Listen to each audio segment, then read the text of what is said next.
Hello नमस्कार दोस्तों physics class में आपका स्वागत है। आइए हम लोग पढ़ते हैं नेक्स्ट टॉपिक। आज हम लोग पढ़ेंगे त्वरण।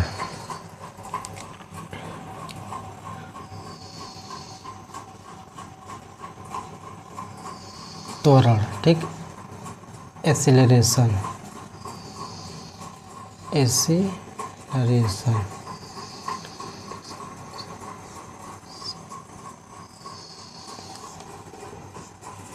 ठीक है। तो इसका फार्मूला क्या होता है? तो इसका फार्मूला होता है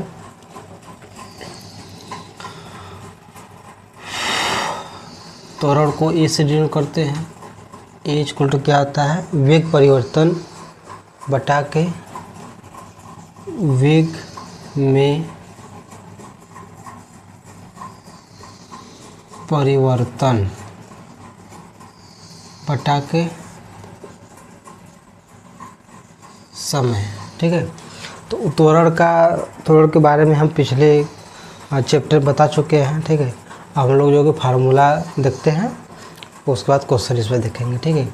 वेग में परिवर्तन बटा के समय। ठीक, इसको इंग्लिश में क्या बोलेंगे?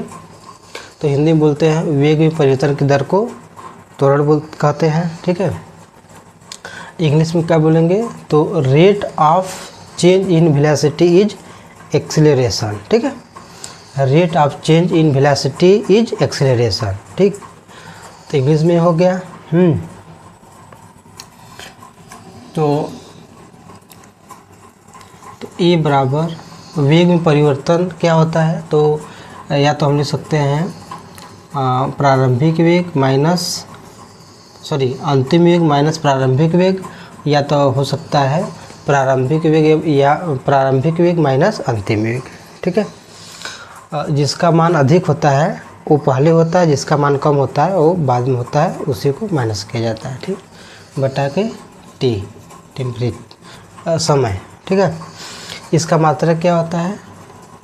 तो इसका मात्रक क्या होता है? वेग का मात्रक क्या होता है? मीटर पर सेकेंड। वेग मीटर पर सेकेंड अपान ये टी है। ठीक है। तो क्या हो जाएगा? मीटर टी होता है तो टी समय है, समय की मात्रा सेकेंड। क्या हो जाएगा? मीटर प्रति सेकेंड स्क्वायर। ऊपर जाएगा तो क्या हो जाएगा? ये मीटर प्रति सेकेंड, इसे लिख लीजिए मीटर प्रति सेकेंड माइनस 2। ठीक, या तो ये बोल दीजिए या तो ये भी बोल दीजिए। ठीक, इसका बीमा क्या होता है? तो इसका बीमा होता है, ये क्या है? मीटर है तो यल, और सेकेंड जो है कि ये किसका मात्रा का समय को टी से डिनोट करते हैं, तो टी माइनस 2 यल टी माइनस 2, ये बीमा हो गया। ठीक है। तो समझ में आ गया? देखिए, जब त्वरण आ जाता है ना, तो वेग जो होता है वेग को समान नहीं रहने देता है। ठीक, वेग तभी तक समान रहता है जब तक त्वरण न आया हो। त्वरण जैसे ही आया तैसे उन सबको तितर बितर कर देता है और समान कर देता है। ठीक है। ठीक, आइए हम लोग इस पर जो है कि कुछ क्वेश्चन देखते हैं। एक क्वेश्चन है,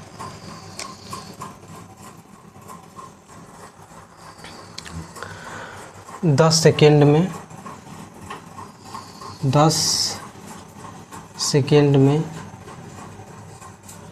एक वस्तु के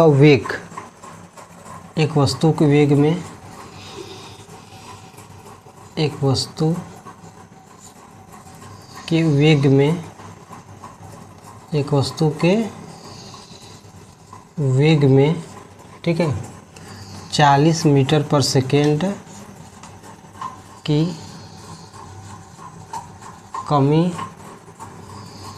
कमी होती है तो त्वरण क्या होगा, यानी कि एक्सेलरेशन क्या होगा, ये हमको क्या करना है? फाइंड करना। ठीक है। तो इसमें पेन चलाने की ज़रूरत है। मुझवानी कर सकते हैं हम लोग। ठीक है। तो पेन से भी कर सकते हैं, मुझवानी भी, वो छोटा क्वेश्चन है। देखिए क्या होगा, क्या पता करना है? एक्सेलरेशन। तो क्या होता है? नीचे क्या लटका रहता है? समय। टी लटका रहता है, ठीक है। तो टी के स्थान हम क्या रख देंगे यहाँ 10 सेकेंड। ऊपर क्या होता है, वेग परिवर्तन की दर, वेग परिवर्तन होता है, तो 40 मीटर पर सेकेंड की कमी हो रहा है, यानी कि माइनस करने पे इतना आ रहा है, ठीक है। तो कितना हो जाएगा 40 मीटर पर सेकेंड, क्या हो जाएगा 4 मीटर प्रति सेकेंड स्क्वायर त्वरण हो गया, ठीक है। त्वरण कितना हो गया 4 मीटर प्रति सेकेंड स्क्वायर, ठीक। तो देखिए कमी हो रहा है तो त्वरण यहाँ प्लस में होगा या माइनस में, तो जब कमी होगा तो ये माइनस में हो जाएगा, ठीक है।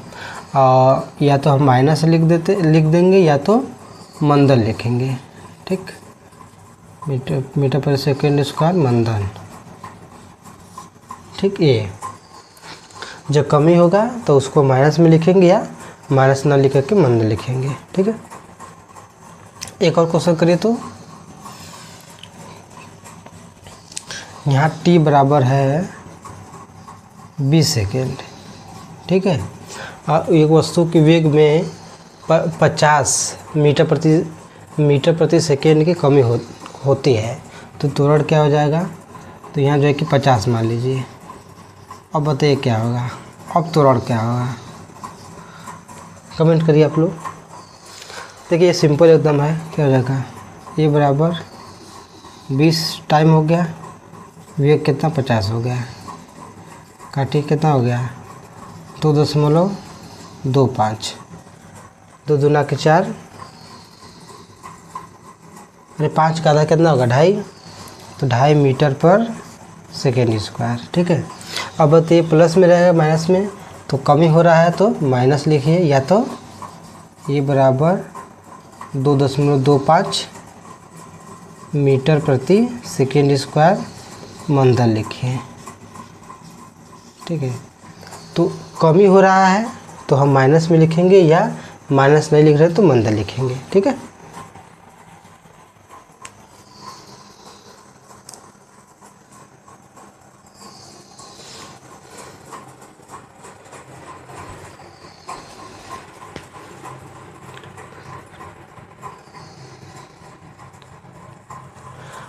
चलिए और एक क्वेश्चन करिए।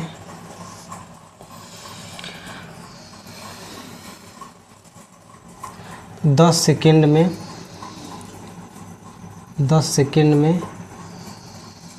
ठीक है, 10 सेकेंड में एक वस्तु का जो चाल है, वह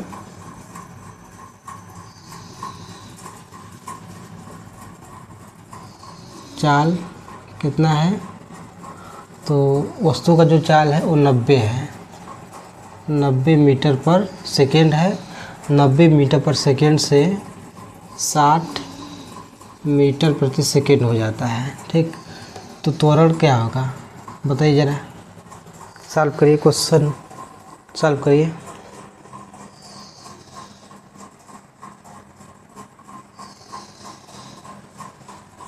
करिए इसको, देखिए क्या होगा, ए बराबर, ठीक है, समय कितना है 10 सेकेंड, तो इसको नीचे लिख लीजिए 10 सेकेंड, ठीक। ऊपर क्या होता है वेग परिवर्तन, ठीक। तो ये जो है कि इसको पा लीजिए, तो इसमें से देखिए वेग परिवर्तन जो होता है उसमें हम प्रारंभिक वेग को पहले भी लिख सकते हैं और बाद में भी, ठीक है। अंतिम वेग को पहले भी लिख सकते हैं, बाद में लिख सकते हैं, ठीक है। इसमें सीधा देखेंगे हम, जिसका मान अधिक है उसको पहले, जिसका मान कम है उसको बाद में, ठीक है। तो क्या 90 माइनस 60 क्या हो जाएगा इधर 30/10, यानी कि 3 मीटर प्रति सेकेंड स्क्वायर, ठीक है। ये हो गया क्या त्वरण हो गया। लेकिन इसमें देखिए ज़रा, पहले 90 मीटर प्रति सेकेंड था चाल, अब कितना हो जा रहा है 60 मीटर प्रति सेकेंड हो जा रहा है, यानी कि घट रहा है। तो घट रहा है तो क्या हो जाएगा मंदन, ठीक। मंदन की बात समझ में आ गया आप लोग को, ठीक। या माइनस लगाते हैं या तो मंदन लगा देंगे ना। एक और क्वेश्चन करिए।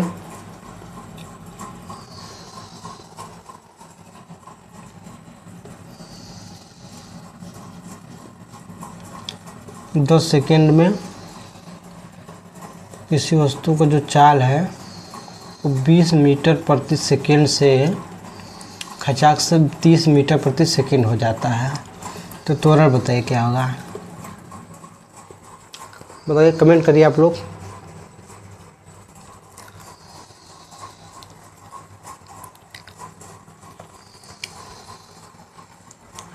चलिए देखिए क्या होगा। त्वरण बाबा क्या होता है, वेग परिवर्तन बटा के समय। तो बटा के समय पहले लिख के खाली हो जाए हम लोग।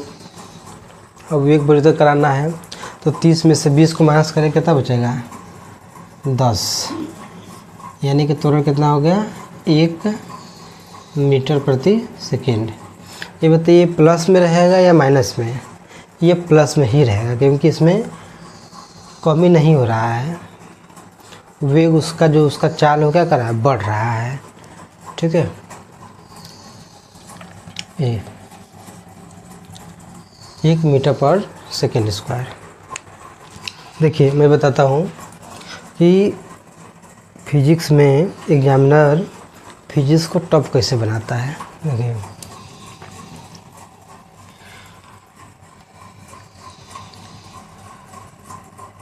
टी बराबर 10 सेकेंड है। कोई पिछला वाला क्वेश्चन हम रीराइट कर रहे हैं। इसका जो वेग है, वेग इसका जो है वो जो है 20 मीटर प्रति सेकेंड से 30 मीटर प्रति सेकेंड हो जाता है। ठीक है, तो त्वरण क्या होगा ये बताना है। तो क्या फार्मूला था, तो ए बराबर 30 माइनस 20 10 हो जाएगा बटा के 10, यानी कि त्वरण क्या हो जाएगा 1 मीटर प्रति सेकेंड स्क्वायर। ठीक है, ये हो गया। अब देखिए इसको टफ कैसे बनाता है। ये जो 20 है ये हो गया प्रारंभिक चाल, ये जो 30 है ये क्या हो गया अंतिम चाल। अरे सॉरी, 20 जो है 20 मीटर प्रति सेकेंड हो गया प्रारंभिक वेग, और ये जो है 30 मीटर प्रति सेकेंड क्या हो गया अंतिम वेग हो गया। ठीक है, टी बराबर क्या है 10 मीटर पर सेकेंड। ठीक, तो इसको लिखिए a equal to we minus u upon t. ठीक, इसका तेजे गुणा कर दे, a t equal to we minus you. ठीक, यू किधर कर दे, a t plus u equal to v, v equal to u plus a t. ये फार्मूला बन गया गति का प्रथम समीकरण, जिसका खोज किसने किया था, गैलीलियो साहब ने। ठीक है, अब देखिए इसको हम इस तरह भी लिख सकते हैं, delta V equal to we minus U, यानी कि वेग में जो परिवर्तन हो रहा है उसको हम जो कि डेल्टा भी से भी लिख सकते हैं। ठीक है, तो डेल्टा भी इक्वल टू क्या हो जाएगा अपन टी हो गया। ठीक, नहीं तो delta V equal to we minus you. ठीक, यानी कि ये क्या आ गया, डेल्टा भी का मतलब क्या है कि वेग में वृद्धि हो रहा है या वेग में कमी हो रहा है उसको दर्शाता है। ठीक है, ये ठीक है। देखिए एक एक फार्मूला है। अब देखिए इस फार्मूला पर हम एक क्वेश्चन सॉल्व करते हैं। ठीक, तो भी का मान क्या है,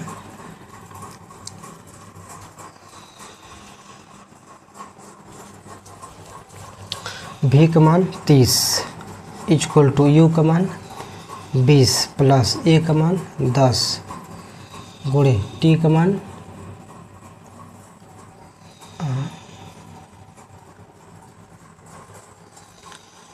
अंतिम वेग 30 हो गया, प्रारंभिक वेग 20 हो गया, त्वरण 1 हो गया। 10 में लिख रहा 1 और t क्या हो गया 10 हो गया। ठीक, अब करिए। अरे रुकिए, सॉरी हमें क्या निकालना है, त्वरण निकालना है ना। तो इससे निकालते हैं अंतिम वेग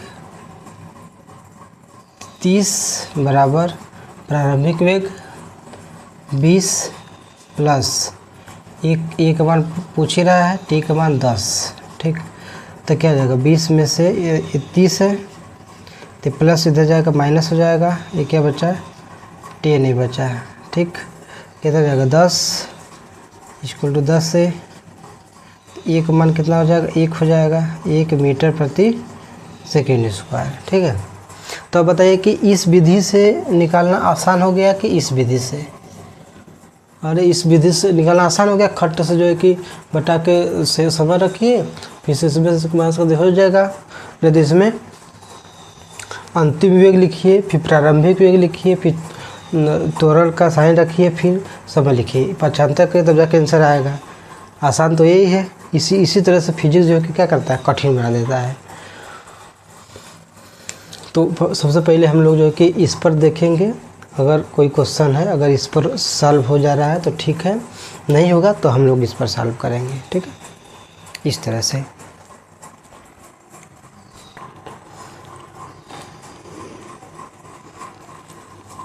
जैसे मान लीजिए कोई वस्तु है, ये वस्तु है, इस वस्तु को हम गिरा रहे हैं। ठीक है, जब इस वस्तु गिरा रहे हैं तो इसका प्रारंभिक वेग क्या आ जाएगा 0 हो जाएगा। क्यों? क्योंकि जब इसको गिरा रहे हैं तभी हम देख रहे हैं कि उसका जो प्रारंभिक वेग है वो 0 था। इसमें जब विरामावस्था में है तो प्रारंभिक वेग 0। अब हमारे सामने ही गिरा है तो प्रारंभिक वेग इसका क्या हो जाएगा 0 हो जाएगा।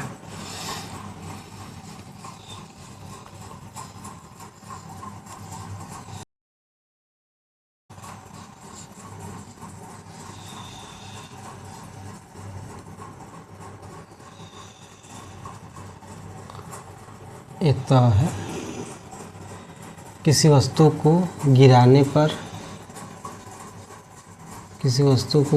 पर प्रारंभिक वेग क्या होता है, प्रारंभिक वेग क्या होता है तो 0 होता है। प्रारंभिक वेग 0 होता है। ठीक है,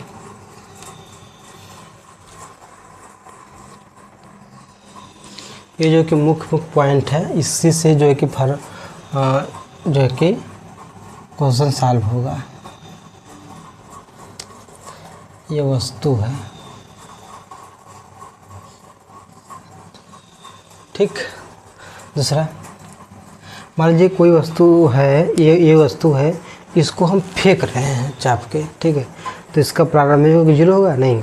इसको जो हम फेंकेंगे इस तरह से तो हमारे हाथ की जो स्पीड है वो क्या करेगा, इसमें ऐड हो जाएगा। ठीक है, तो इसलिए इसका जो है कि प्रारंभिक वेग किसी वस्तु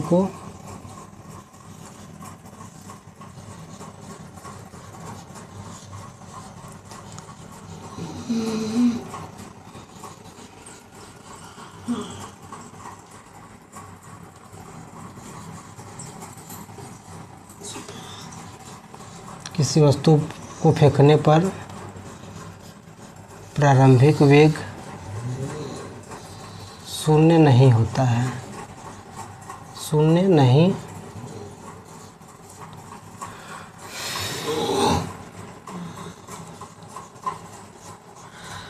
होता है।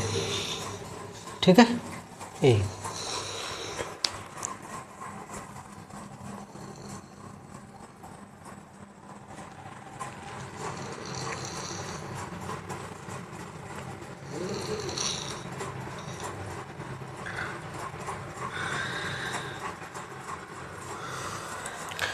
और एक और मान लीजिए कोई वस्तु है, वह चलते उसका स्पीड तेज हो जा रहा है। ठीक है, तो उस समय प्रारंभिक वेग उसका क्या होगा, तो उस समय प्रारंभिक वेग उसका 0 हो जाएगा। ठीक है, और मान लीजिए कोई वस्तु है वो कुछ स्पीड से आ रही है। ठीक है, स्पीड से आते रुक जाती है। ठीक। तो उस समय उसका अंतिम वेग क्या हो जाएगा, 0 हो जाएगा। ठीक, देखिए जब भी कोई वस्तु रुक जाती है या धीरे धीरे चलते चलते रुक जाती है तो वह जो है कि वहाँ मंदन उत्पन्न होता है। ठीक, या कह सकते हैं किसी वस्तु को जो है कि मंदन ही रोकता है। ठीक, किसी वस्तु का स्पीड मंदन बढ़ाता है या त्वरण, तो किसी वस्तु का स्पीड जो है कि त्वरण बढ़ाता है। आइए, किसी वस्तु को गिराने पर प्रारंभिक वेग 0 होता है। जैसे मान लीजिए ये वस्तु है, इस वस्तु को हम गिरा दिए, ठीक है, तो हमारे सामने ही वस्तु गिरा है ना, तो इसका प्रारंभिक वेग क्या हो जाएगा, 0 हो जाएगा। ठीक है, किसी वस्तु को फेंकने पर प्रारंभिक वेग 0 नहीं होता। जैसे मान लीजिए वस्तु है, इसको हम फेंक रहे हैं, ठीक, तो ये वस्तु जो हमारे हाथ से छूटेगी तो हमारे हाथ का जो स्पीड है इसमें चला जाएगा। ठीक है, तो इसलिए इसका प्रारंभिक वेग 0 नहीं होता है। ठीक,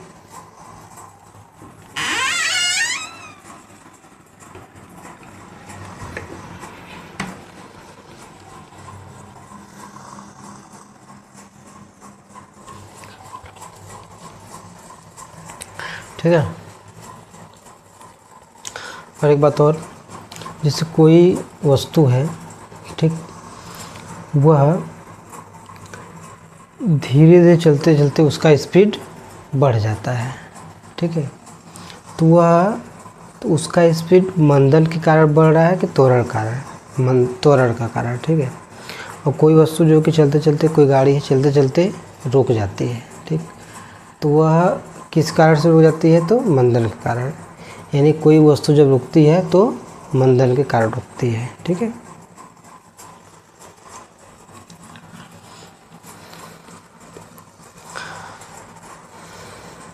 और कोई गाड़ी जो है कि चलते चलते धीरे चलते चलते उसकी स्पीड बढ़ जाती है, तो उसका प्रारंभिक वेग क्या होगा, तो उसका प्रारंभिक वेग 0 होता है। ठीक है, यानी कि वो गाड़ी तो हमारे सामने ही चली थी ना, प्रारंभिक वेग उसका 0 होता है। ठीक, और कोई गाड़ी है जो कि चलते चलते चलते चलते रुक जा रही है, तो उसका अंतिम वेग क्या हो जाएगा, 0 हो जाएगा। ठीक, इतना बात समझ में आ गया।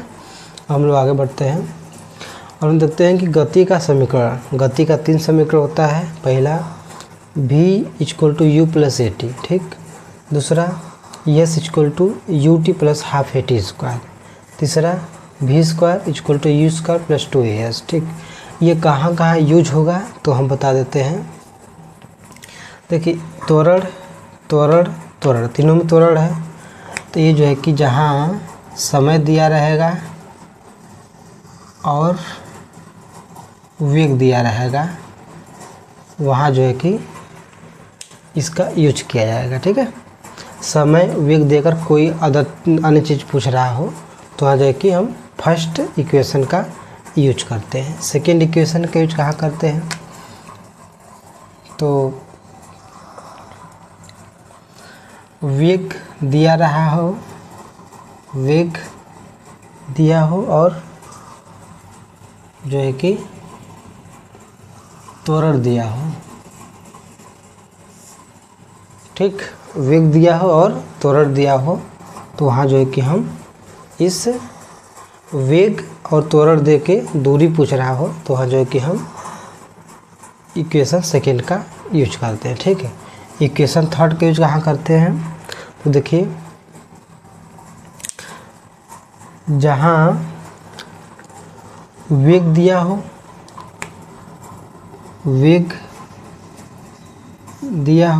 ठीक, और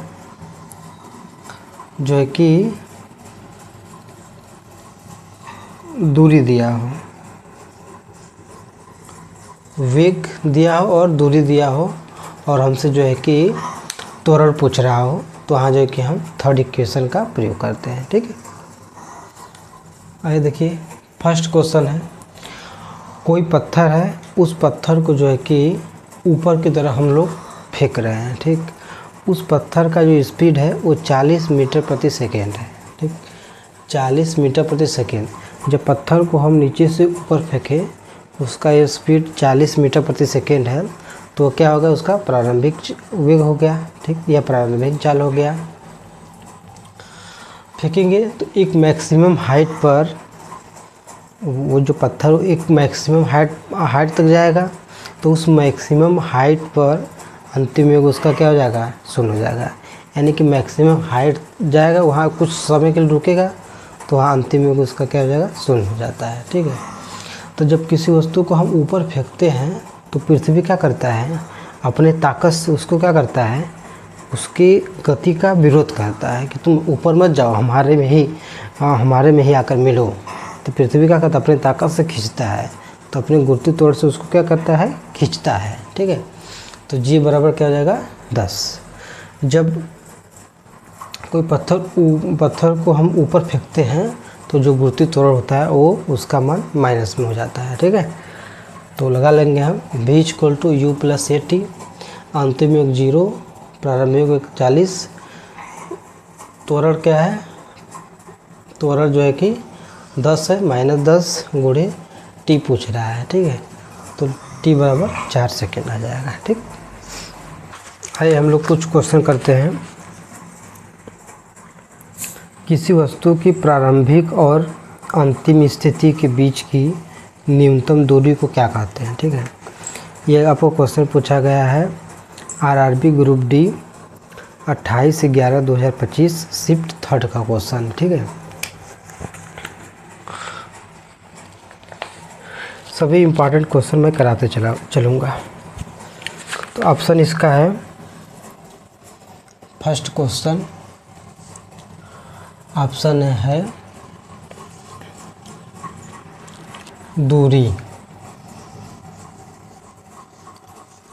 ऑप्शन बी है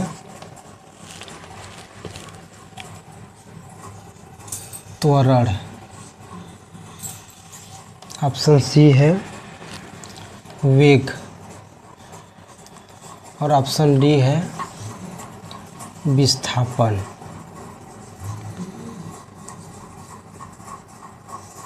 ठीक है। तो किसी वस्तु की प्रारंभिक स्थिति और अंतिम स्थिति के बीच की न्यूनतम दूरी क्या बोलते हैं, तो सभी लोग जानते हैं विस्थापन। ठीक, विस्थापन ही क्या होता है, न्यूनतम दूरी होता है। ठीक है। दूसरा क्वेश्चन,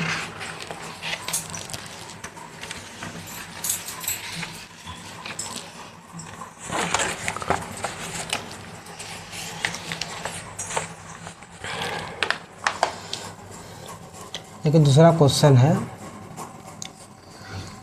ये भी बहुत काफ़ी इम्पोर्टेंट है। एक एथलीट किसे बोलते हैं, जो खेल कूद में भाग लेता है, उसको क्या बोलते हैं, एथलीट बोलते हैं, खिलाड़ी बोलते हैं। ठीक है। एक एथलीट 300 मीटर व्यास वाले एक वृत्ताकार ट्रैक पर दौड़ता है। ठीक, और 50 सेकेंड में एक चक्कर पूरा करता है। ठीक है। यदि एथलीट 2 मिनट 30 सेकेंड तक दौड़ता है तो शुरुआती बिंदु से कुल दूरी कितनी होगी। ठीक है। हम लोग क्वेश्चन समझ लेते हैं। वो वृत्ताकार टैंक पर क्या कर रहा है, दौड़ रहा है। उसका जो व्यास है क्या है, 30 है।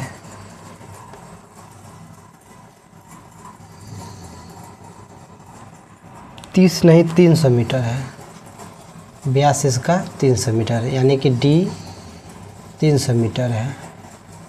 इसका ये रेडियस भी निकाल लेते हैं, रेडियस कितना हो जाएगा, 150 मीटर हो जाएगा। ठीक, और क्या कर रहा है, और 50 सेकेंड में एक चक्कर पूरा करता है, यानी कि इस एक चक्कर को पूरा करने में उसे कितना समय लगता है, तो 50 सेकेंड लगता है। ठीक है।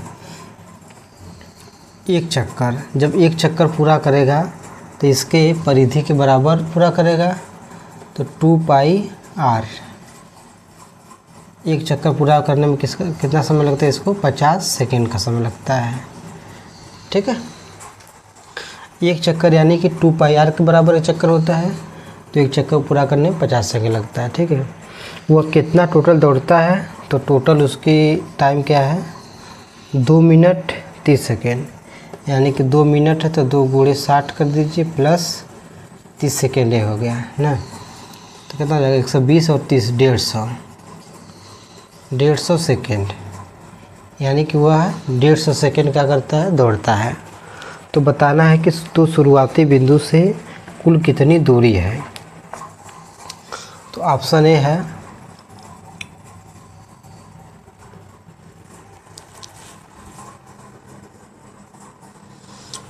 चलिए यहाँ लिख लेते हैं ऑप्शन ए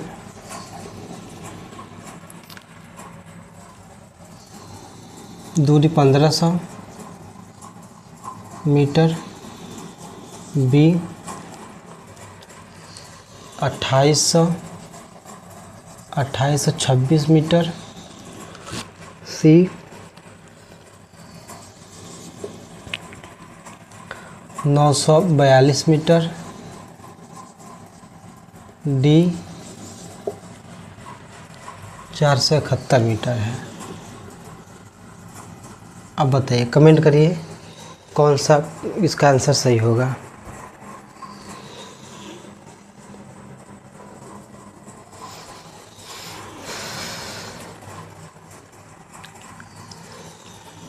देखिए हम बताते हैं, तो हमें दूरी निकालना है, दूरी बराबर मान लीजिए इसका ये स्टार्टिंग पॉइंट है, ठीक है। यहाँ से ये जो है कि एक चक्कर लगाया, यानी कि एक परिधि के बराबर एक चक्कर 2 पाई r, ठीक, गुणे 2 चक्कर लगाया, फिर 3 चक्कर लगाया, ठीक।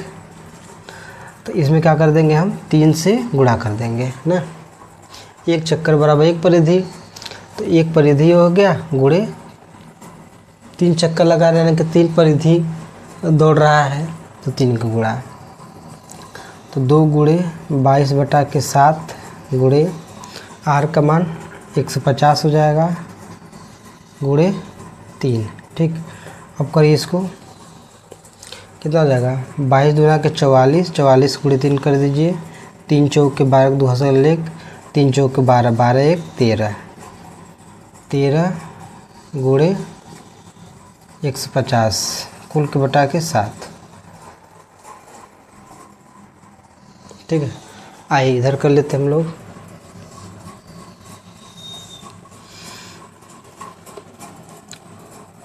डिस्टेंस 132 गुणे 150 है बटा के 7, ठीक, गुणा करिए। देखिए डायरेक्ट करिए, 15 दूना के 30 के 0 हासिल लगा 3, 15 3 45, 45 3 48 के 8 हासिल लगा 4, 15 1 15, 15 3 18, नहीं 15 4 19, जब मिला लेते एक बार, 15 दूना के 30 के 0 हासिल लगा 3, 15 3 45, 45 3 48 के 8 हासिल लगा 4, 15 1 15, 15 4 19, यानी 1980, एक 0 अलग से बढ़ाना है, ये हो गया बटा के 7, ठीक है।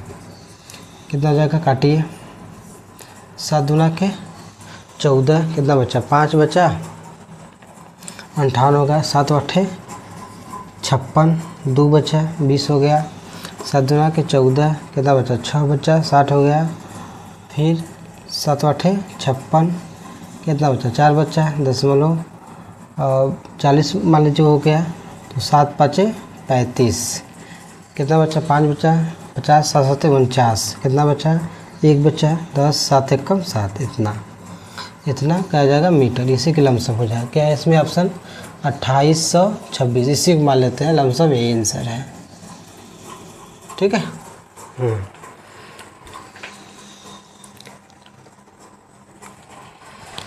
ये आपका क्वेश्चन पूछा है, यही क्वेश्चन पूछा है RRB group D 17/12/2025 shift second का क्वेश्चन है।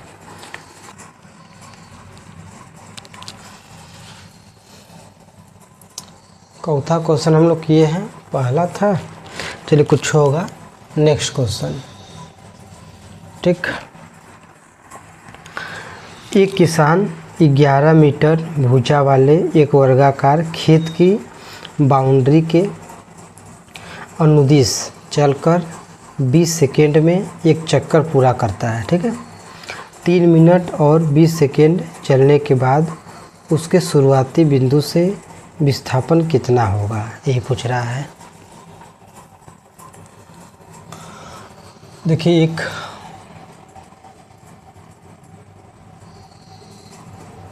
वर्ग है, वर्ग की चारों भुजाएं क्या होती हैं, बराबर होती हैं।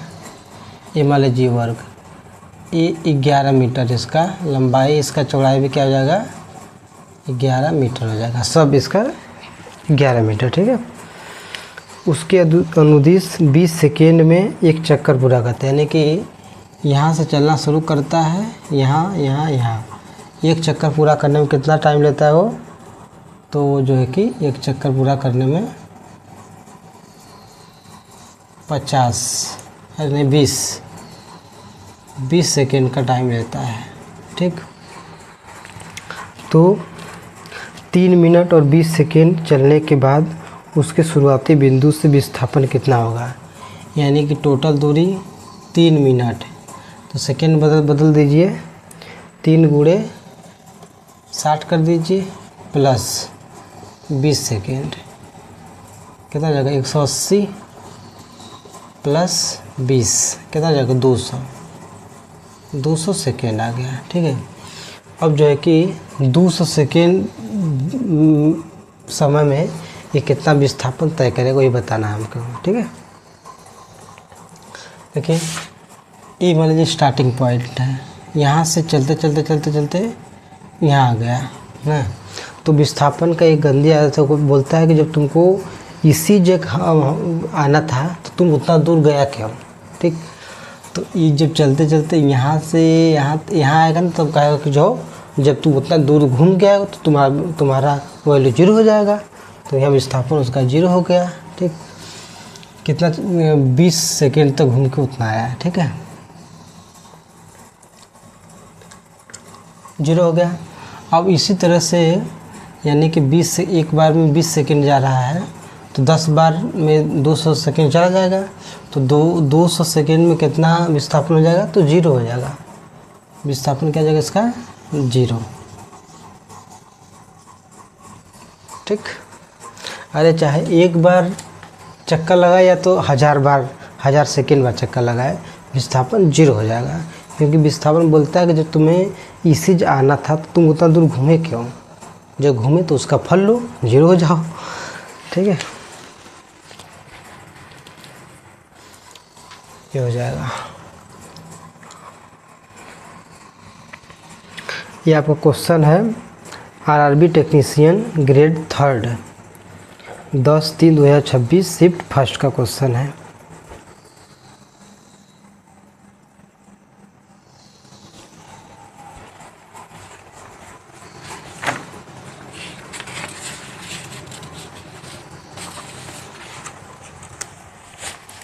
एक और क्वेश्चन है, निम्नलिखित में से कौन सी भौतिक राशि चलती हुई वस्तु द्वारा तय किए गए कुल पथ की लंबाई के बराबर होती है। ये आपका पूछा गया है ELP 27 नवंबर 2024 को फर्स्ट शिफ्ट में। ये तो सभी जानता है कि कुल पथ की लंबाई के बराबर क्या होता है, दूरी ही होता है। दूरी इसका क्या हो जाएगा, सही आंसर हो जाएगा डिस्टेंस।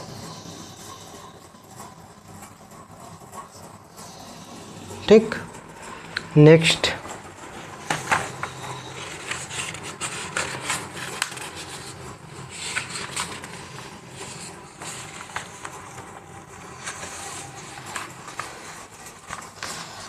देखिए, नेक्स्ट क्वेश्चन है, ये कह रहा है कि वस्तु के विस्थापन का मान 0 होने के लिए निम्नलिखित में से कौन सी शर्त आवश्यक है। ठीक है, ये आपको क्वेश्चन पूछा है ELP 28 नवंबर 2024 फर्स्ट शिफ्ट का क्वेश्चन है। ठीक, तो वस्तु के विस्थापन 0 होने के लिए निम्नलिखित में से कौन सी शर्त आवश्यक है? देखिए बोला पहला, जब वस्तु की प्रारंभिक और अंतिम स्थिति समान है। जैसे मान लीजिए वस्तु की प्रारंभिक स्थिति और वस्तु की अंतिम स्थिति समान है, यानी मान लीजिए 20 मीटर प्रति सेकेंड है, यह भी 20 मीटर प्रति सेकेंड है, ठीक।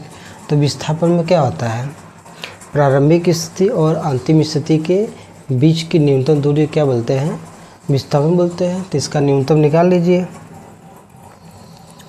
विस्थापन में क्या हो जाएगा, 20 माइनस 20 यानी कि 0, ठीक है।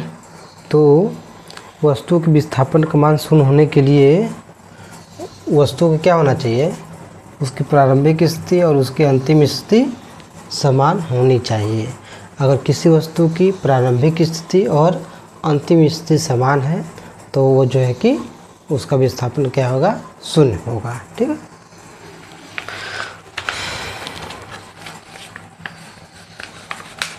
आगे नेक्स्ट क्वेश्चन ये बोला है, क्या किसी वस्तु का विस्थापन तय की गई दूरी से अधिक हो सकता है? ये पूछा है आरआरबी ग्रुप डी 2 यानी कि 2 फरवरी 2026 को शिफ्ट फर्स्ट का क्वेश्चन है, ठीक है। देखिए जैसे मान लीजिए ये बिंदु ए है और ये बिंदु बी है। कोई व्यक्ति ऐसे गया, ऐसे चलते चलते चलते चलते चलते यहाँ आ गया, ठीक है। और कोई व्यक्ति यहाँ से धार से यहाँ मार दिया, ठीक है।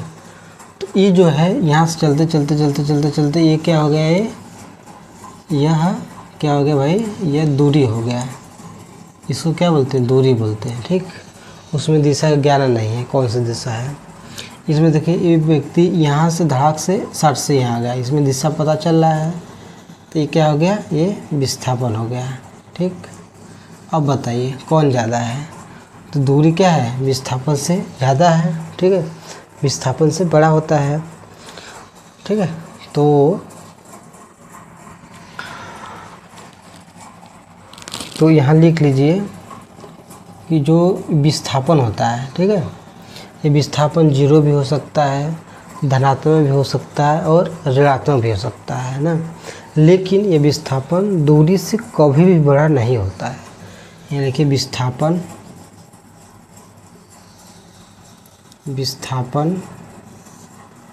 हमेशा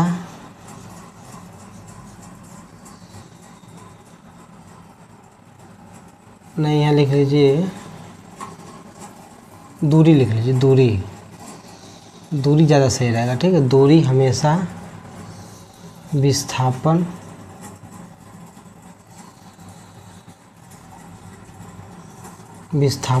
से बड़ा होता है या उसके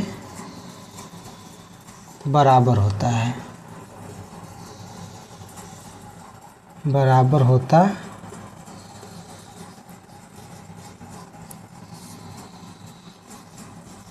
है, ठीक है।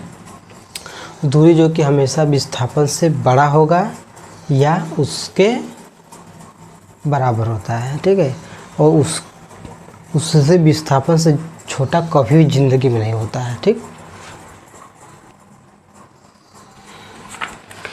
एक और क्वेश्चन है,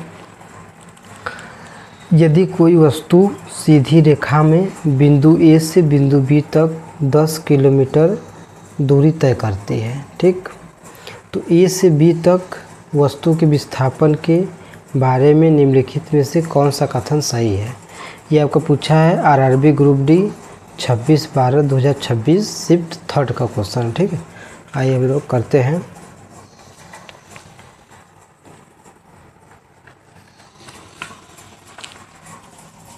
नेक्स्ट क्वेश्चन है,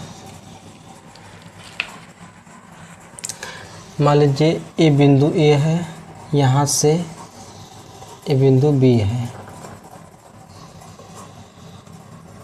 ये बिंदु ए है, ये बिंदु बी है, ठीक है। यहाँ से कितना दूरी है, तो 10 किलोमीटर दूरी है।